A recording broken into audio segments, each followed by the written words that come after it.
सर्वे भवन्तु सुखिनः, सर्वे संतु निरामया। मानवता की सेवा के लिए पैसिफिक मेडिकल कॉलेज और हॉस्पिटल अपने कदम बड़े तेज़ी से आगे बढ़ा रहा है।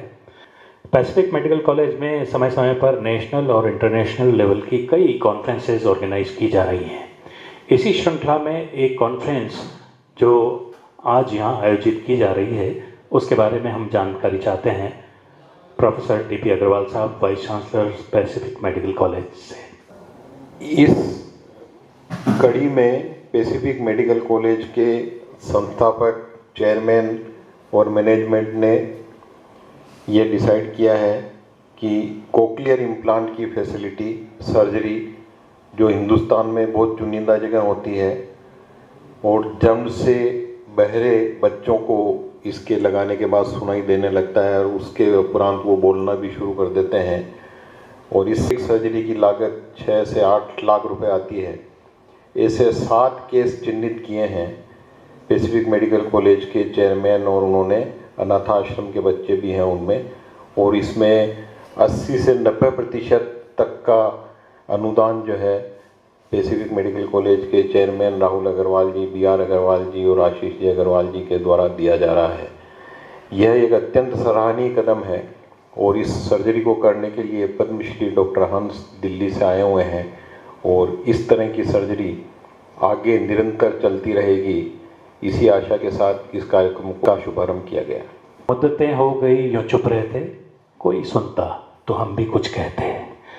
मूक बधिर बच्चों को सुनने के लिए एक महत्वपूर्ण दायित्व निभाया जा रहा है पैसिफिक मेडिकल कॉलेज के द्वारा, और हम बधाई प्रेषित करते हैं कि ये महत्वपूर्ण दायित्व पूरे राजस्थान में पैसिफिक मेडिकल कॉलेज और हॉस्पिटल के मैनेजमेंट के द्वारा अपने हाथ में लिया गया है। Doctor DP. अग्रवाल साहब, आप इस कॉलेज के वाइस चांसलर हैं। हम आपसे ये जानकारी चाहेंगे कि कॉक्लियरिंग इम्प्लांट के बाद एक आवश्यकता महसूस की जाती है कि रिहैबिलिटेशन, क्या रिहैबिलिटेशन के संबंध में जो महत्वपूर्ण कदम उठाए जा रहे हैं उनकी जानकारी भी आप हमारे व्यूअर्स को देंगे? रिहैबिलिटेशन के लिए जो क्वालिफाइड प्रशिक्षित स्पीच थेरेपिस्ट होते हैं, स्पेशल ट्रेनिंग लिए हुए, वो हमारे यहाँ है और अच्छी तरह से रिहैबिलिटेशन करने के लिए स्पीच थेरेपी जो ज़रूरी है वो दी जा रही है। अगले 6 महीने तक ऑपरेशन के बाद रिहैबिलिटेशन की स्पीच थेरेपी चलती है और इस महाविद्यालय में इस तरह के प्रशिक्षित स्पीच थेरेपिस्ट उपलब्ध हैं। सदियों की इबादत से बेहतर है वो लम्हा जो तूने बिताया है किसी गरीब की सेवा में, किसी असहाय की सेवा में, किसी असमर्थ की सेवा में। पैसिफिक मेडिकल कॉलेज और हॉस्पिटल के द्वारा असहाय, असमर्थों, गरीबों की महत्वपूर्ण सेवा की जा रही है, मानवता की सेवा की जा रही है।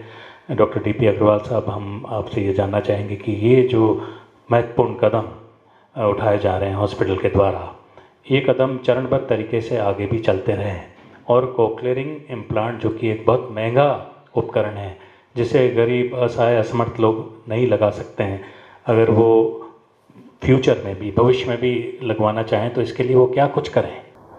राज्य सरकार के द्वारा बीपीएल मरीजों के कोक्लियर इम्प्लांट के लिए अलग से वित्तीय प्रबंध किए गए हैं। उस कड़ी में इस इंस्टीट्यूशन को उसके लिए पंजीकृत करा के मान्यता प्राप्त कराने के लिए यह विद्यालय राज्य सरकार से संपर्क करेगा। इसके अलावा जो नॉन बीपीएल मरीज बच्चे हैं या अनाथ आश्रम के बच्चे हैं, महिषा आश्रम यहाँ उदयपुर में है उसके बच्चे हैं, वो जो भी पात्र हैं इस सर्जरी के लिए और जिनको फ़ायदा हो सकता है, वो अपने जो इस संस्था के चेयरमैन हैं और जो चलाने वाले देवेंद्र अग्रवाल, राहुल अग्रवाल जी हैं, उनसे संपर्क करके किसी तरह की वित्तीय सहायता पार्ट में 50%, 60%, 70% जो भी वो मदद हो पाएगी वो करेंगे। और दूसरी संस्थाओं से भी आग्रह है कि इस बाबत जो भी सहायता कर सकें वो करें और ये कार्यक्रम निरंतर चलता रहे। पैसिफिक मेडिकल कॉलेज और हॉस्पिटल के द्वारा आयोजित इंटरनेशनल कॉन्फ्रेंस जो कि ईएनटी डिपार्टमेंट के द्वारा यहाँ आयोजित की गई और कोक्लियरिंग इम्प्लांट के महत्वपूर्ण कार्य, महत्वपूर्ण ऑपरेशंस को यहाँ अंजाम दिया गया, हम डीपी अग्रवाल साहब, वाइस चांसलर साहब, आपको और आपके साथ कार्यरत सभी डॉक्टर्स को इस महत्वपूर्ण दायित्व को निभाने के लिए मुबारकबाद पेश करते हैं। बहुत बहुत धन्यवाद। नमस्कार। धन्यवाद। नमस्कार।